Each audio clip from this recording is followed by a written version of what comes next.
Bienvenido, bienvenida, gracias por estar acá.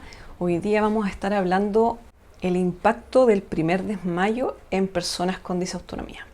Bueno, si eres nuevo acá, mi nombre es Isabel Valdés, me dedico a la rehabilitación de personas con disautonomía y condiciones más bien de origen genético.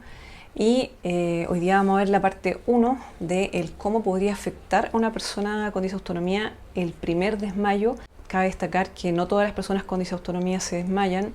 Es importante destacar esto porque las pocas personas que están reconociendo la disautonomía, los trastornos del sistema nervioso autónomo, están empezando a relacionar disautonomía es igual síncope desmayo. Y obviamente acá es importante señalar que no todas las personas con disautonomía tienen esta sintomatología.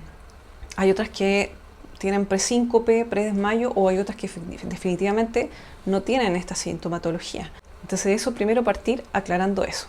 Bueno, el impacto del primer desmayo va a ser importantísimo en el historial médico, especialmente en cómo se aborda posteriormente a la persona con disautonomía.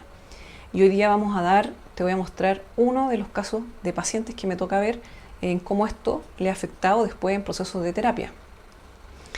Este es el caso de una paciente que el primer desmayo fuerte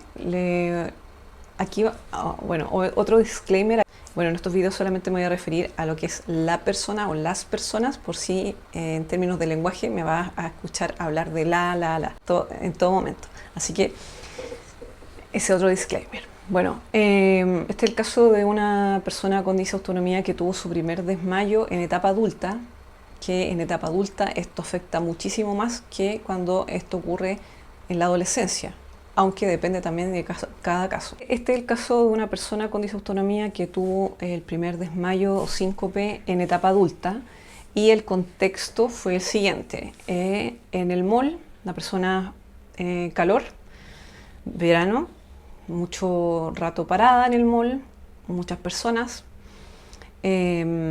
Obviamente aquí hay que descartar qué es lo que provocó que la persona se haya desestabilizado, pero eso es tema de otros videos. Ahora estamos hablando específicamente en cómo afecta el proceso de desmayo.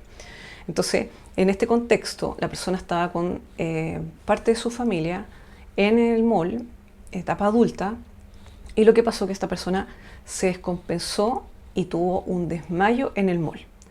¿Qué pasó con esto?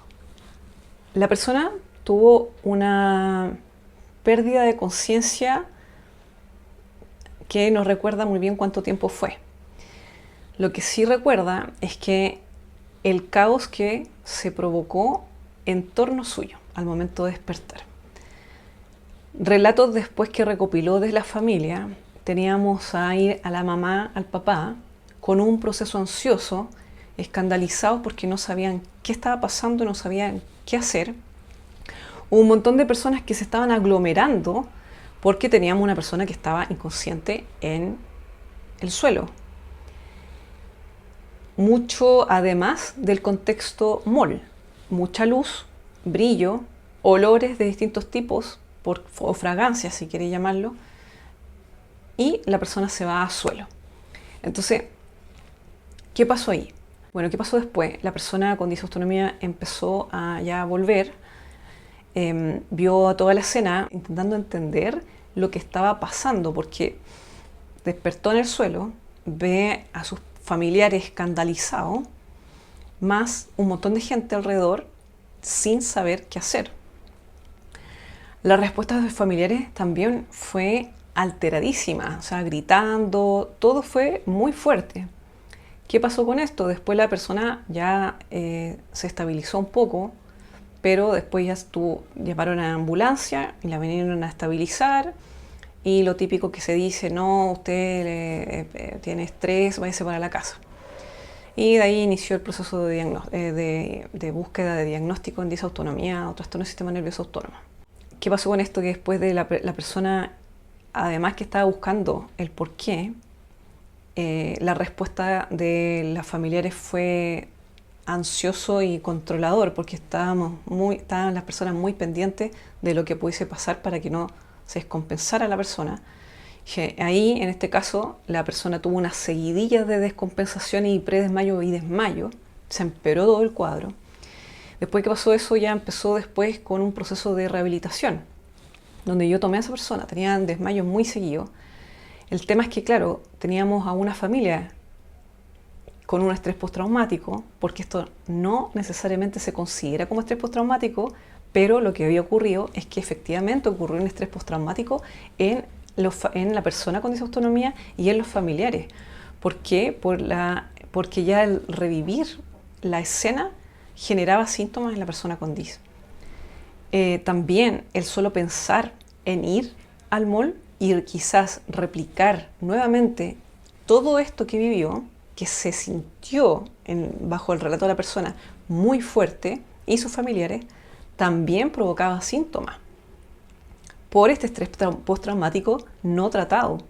Entonces aquí es tan importante ver el historial de desmayo en algunas personas que se desmayan en personas con disautonomía, el cómo fue el primer desmayo, porque generalmente acá hay un estrés postraumático que no es tratado y generalmente me toca a mí pesquisar en la parte de terapia física, rehabilitación que me toca ver y después derivar.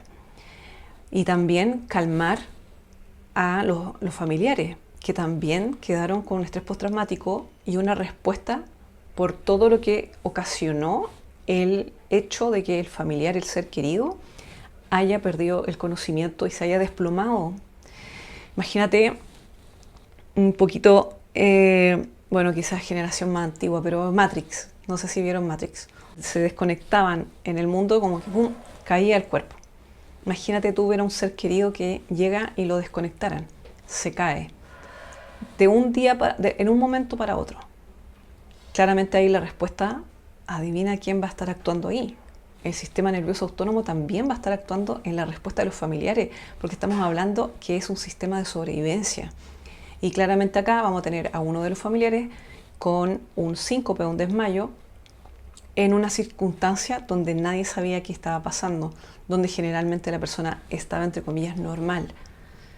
Entonces acá es efectivamente el cómo la persona con disautonomía tiene y siente el primer desmayo, sí va a marcar una diferencia en el impacto del mismo y en el impacto y el miedo que genera para posteriormente hacer cualquier tipo de terapia. El miedo, les recuerdo que el miedo es uno de los principales gatillantes, detonantes del sistema nervioso autónomo, que es el sistema de alerta. El miedo va a generar alerta en tu cuerpo. Entonces, si esto no es abordado, o ni siquiera es preguntado, o es pasado desapercibido, esto puede impactar en cómo se realiza el proceso terapéutico en las distintas terapias de la persona con disautonomía, ya sea en nutrición, salud mental, fisioterapia, rehabilitación, etc. Entonces, este es el video número 1 de un caso de paciente que me tocó ver un cliente que generó el primer desmayo bajo estas circunstancias y lo que generó en la persona y además en los familiares que estaban en la circunstancia. Es importante visibilizar esto porque generalmente esto no se comenta, generalmente esto no se trata y esto sí podría ser mucho más amigable si es que tan solo se pudiese preguntar un poco más cómo fue la circunstancia del primer desmayo, especialmente cuando es en etapa adulta. Ese es el video de hoy día, espero que les sirva, compartan con las personas que requieren saber esta información y acuérdense que mayor información pueden acceder a www.saludconarmonía.com. Nos vemos en el siguiente video.